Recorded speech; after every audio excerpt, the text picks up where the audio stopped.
Parliament inherits more than a chamber, a set of rules, and a legislative calendar.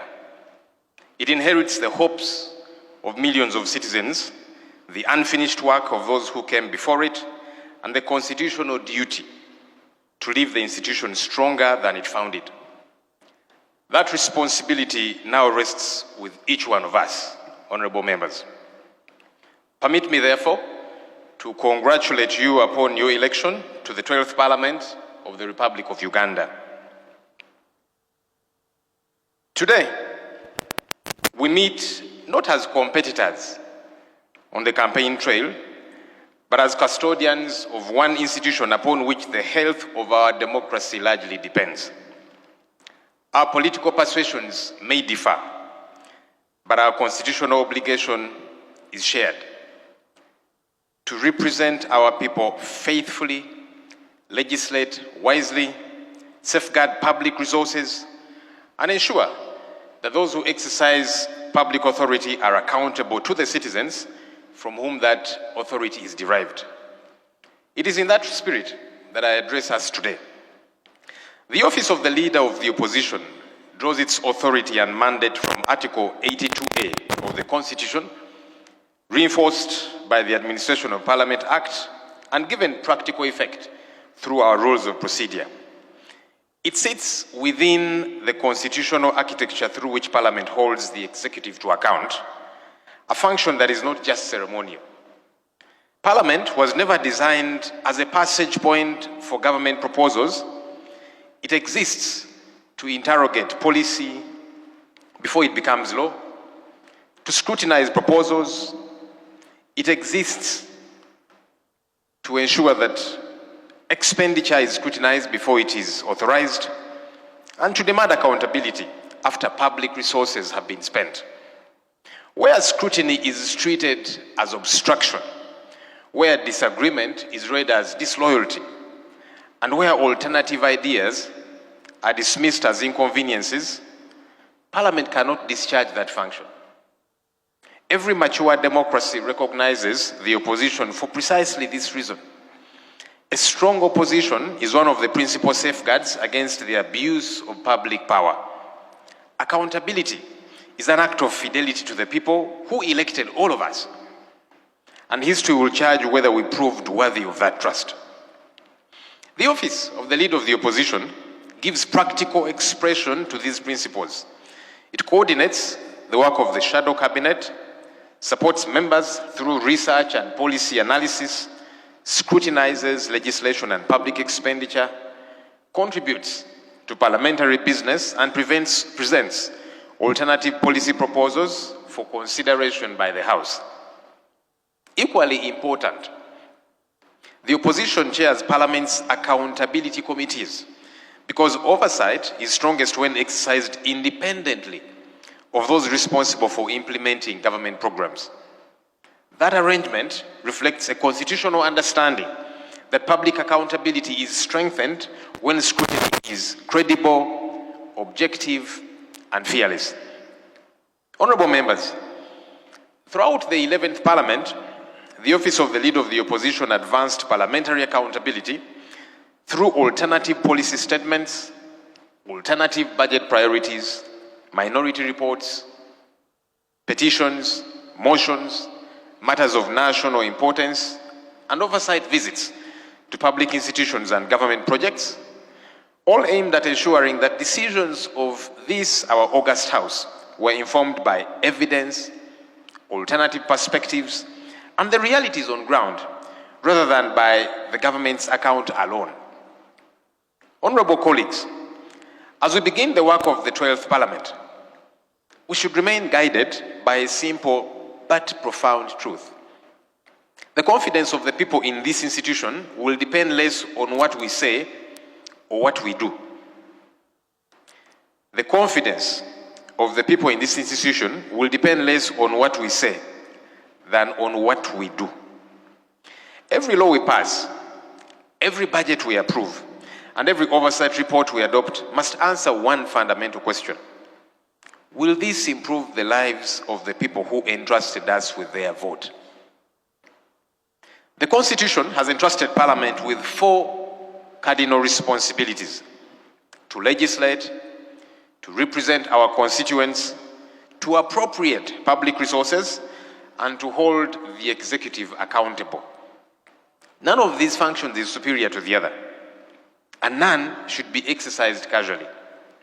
Laws shape the character of our nation. Budgets reveal our priorities. Oversight determines whether public promises become public services. When any of these responsibilities is weakened, Parliament itself is diminished. Permit me, therefore, to offer 3 reflections that I hope will guide our work during this Parliament. First, let us safeguard the independence of Parliament. The authority of this institution does not rest in its buildings, its procedures, or even its traditions. It rests in the confidence that Ugandans have that their representatives can deliberate and decide freely, guided only by the Constitution, the law, and their conscience. Secondly, colleagues, let us protect the culture of meaningful debate. We shall not always agree, nor should we. Democracy was never designed to eliminate disagreement. It was designed to ensure that disagreement is resolved through reason rather than through intimidation, through persuasion rather than coercion, and through constitutional processes rather than arbitrary power. A parliament that welcomes diverse opinions almost always produces stronger decisions than one in which only one voice is heard. So, even though we sit on different sides of the House, we are not enemies, colleagues. And we should always be open to criticism and divergent views. Thirdly, let us defend the principle of accountability with equal determination, irrespective of who occupies public office. Public resources belong neither to government nor to Parliament. They belong to the people of Uganda. Every shilling appropriated by this House carries with it a solemn obligation to account for how it is spent. That obligation does not change with political seasons because accountability is the currency through which citizens place their trust in public institutions. Holding government accountable, colleagues, is not just to do with how money is used, but also how power and authority is used, and how the laws that we pass as Parliament are adhered to. Colleagues, it should bother us, all of us, regardless of our political differences, whenever we see a disregard for the rule of law. We are the ones who make these laws, we, as Parliament. So it's incumbent upon us to defend these laws. For example, the Constitution provides for how suspects are apprehended. A constitution that was made by Parliament. But we see people being abducted and kept in incommunicado detention for days without access to family or lawyers. And some are even tortured while there. Colleagues, this is wrong. And we, the people's representatives, ought to condemn it and ensure that it doesn't happen. The most recent victim of this is the Honorable Miriam Atembe, former MP, former minister. She participated in the formulation of our Constitution. For someone who took part in creating the foundation on which we stand, the least we could do for her is follow the right procedures if the state is interested in her for any legal reason. Besides, colleagues, criticism should never be an offense. I've heard some people say that those criticizing should always do so respectfully. And I agree. However, respect should be on both sides of the coin. Both sides, at all times. Right Honorable Speaker, you made it clear in your remarks shortly after being declared Speaker that the media should be able to operate freely.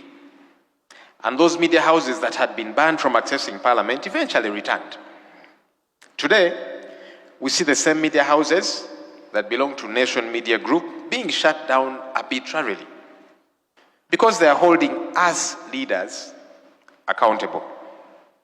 UCC, which is the regulatory body, has said it does not know the circumstances under which the closure happened, but that it will investigate. Colleague leaders, it is in the best interest of all of us to see that institutions are functional and that the rule of law is respected. May we all, regardless of our different political parties, strive to see that this happens. History has consistently demonstrated that nations are transformed not just by visionary leaders, but by strong institutions. Governments come and go. Political parties win elections and lose them. Parliamentary majorities change with time. Yet the enduring strength of our republic will depend upon whether institutions such as Parliament continue to command the confidence of those they were established to serve. As the leader of the opposition, I give this assurance: we shall discharge our constitutional mandate firmly, responsibly, and patriotically. We shall scrutinize legislation with diligence, examine public expenditure with rigor, present alternative proposals with honesty, and hold the executive accountable with fairness. Where government actions advance the national interest, they will find constructive support from us. Where they depart from the Constitution, however, and undermine accountability or fail the people we all represent, we shall speak with clarity, conviction, and respect for this institution. Allow me to conclude where I began. We are part of this house at the behest of the people of Uganda. That confidence is not a permanent possession. It is a trust renewed only through faithful service.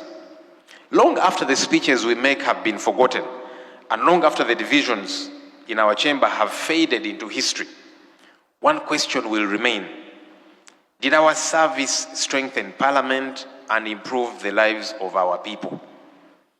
If at the end of this Parliament, our citizens have greater confidence in their institutions, stronger faith in the rule of law, and renewed hope that public office exists to serve the public good, then we shall have honored the oath that we took, honorable colleagues, and we shall have justified the confidence placed in us. I appeal to all of us, therefore, to work together, all of us, for the good of this our nation. The Constitution entrusted Parliament with immense powers because it trusted Parliament to exercise those powers wisely.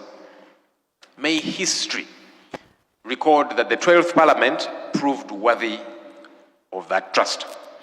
I thank you for your kind attention, and I say this for God and my country. Thank you.